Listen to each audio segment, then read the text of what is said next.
they've agreed to. Well, see, the Anunnaki as well. There's different Anunnaki in the sense of, first of all, there's different Anunnaki tribes or clans.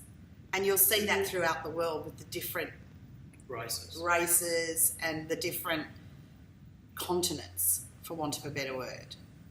Yeah. Oh, fuck. Every time I go to talk about the Anunnaki, it flies out of my head. Isn't that wild? They're fucking...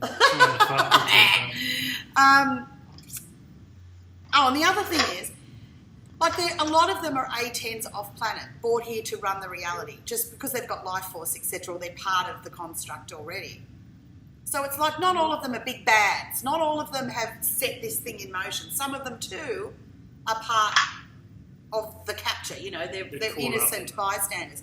But usually when I use the word Anunnaki, I'm not referring to an A10 off planet. I'm talking to one of them that's joined the ranks of those who fuck us, of those who profit from us, of those who harvest us. Because this is another thing I meant to tell you as well. I know someone who's a Palladian reconnection teacher. So that's picking them up, isn't it? I'm just going like that because I'm like, okay, so is that connecting the Pleiades from the Matrix? Is that connecting people back who were taken from the Pleiades and brought here to run the... Like, what actually is that? I get it. Like, I'm not knocking them, but, like, seriously... What are they doing? Well, you know, you said, like, once they get here, they hook them up. Is that what it means? Is that what she's doing there? Probably. I mean, I say it like that, and it's probably unfair because I don't know the person, but I've seen what happens.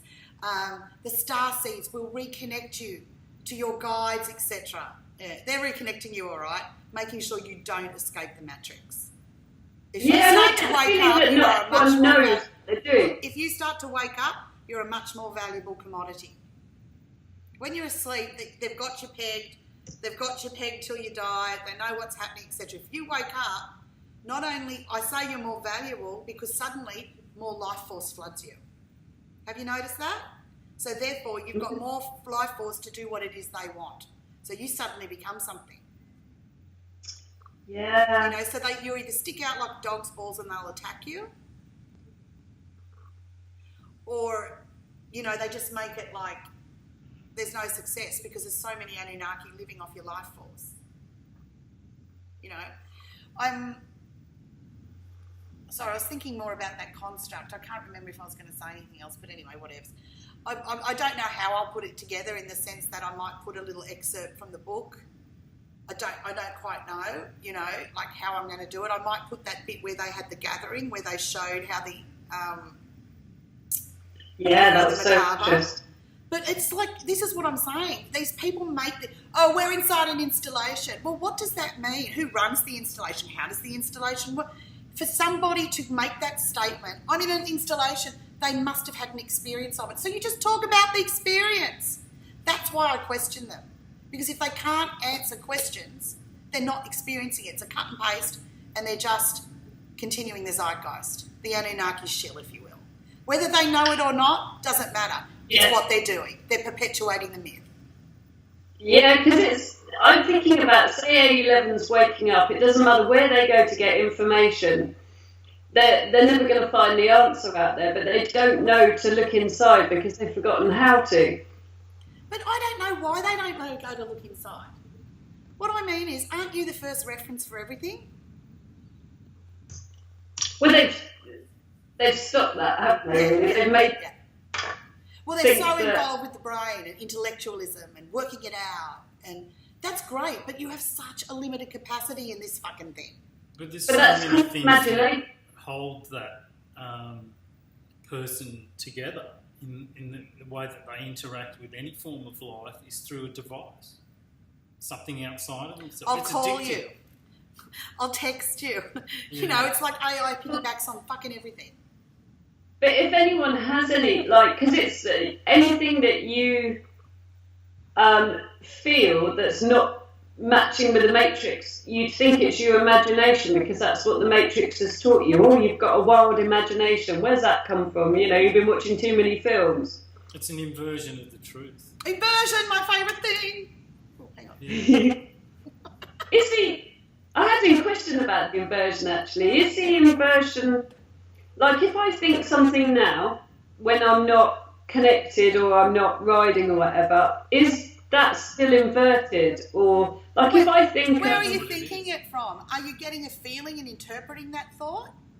Or are you just floating around in the matrix thinking things? Like, what's the origin? Say about your day and you think so, if you're that little self-thought like, oh, that might go wrong, is the inversion still... Should I still be very careful about what I think? And is what I think inverted? Well, the thing is... No, I dig what you're saying, right? When you ride, the idea is to ride to clear things, etc., but also for embodiment.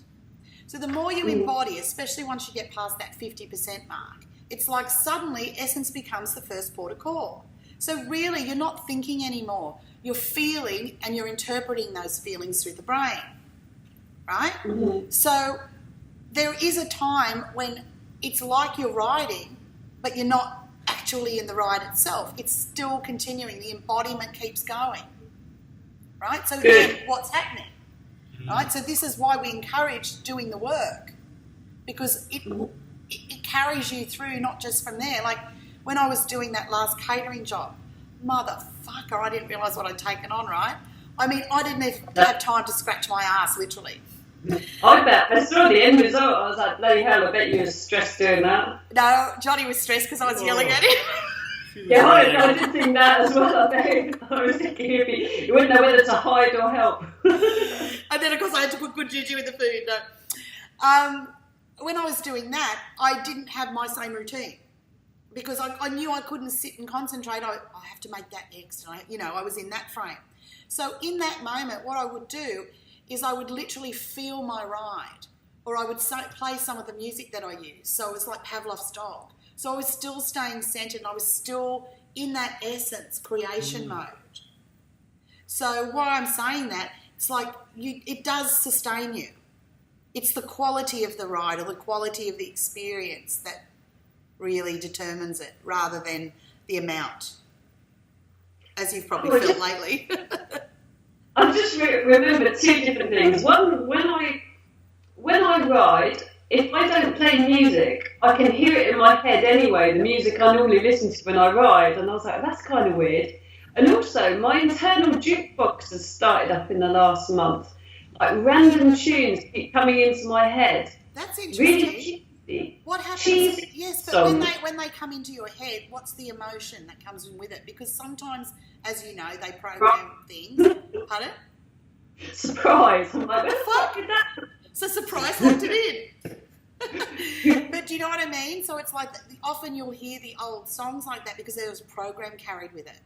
So note the feeling, because whatever the feeling was is locked in the program. So next time it happens, really sit in essence, let the song go or let it emanate and feel what's going on. You might even feel suddenly the geometry around you that's been, clasped or whatever.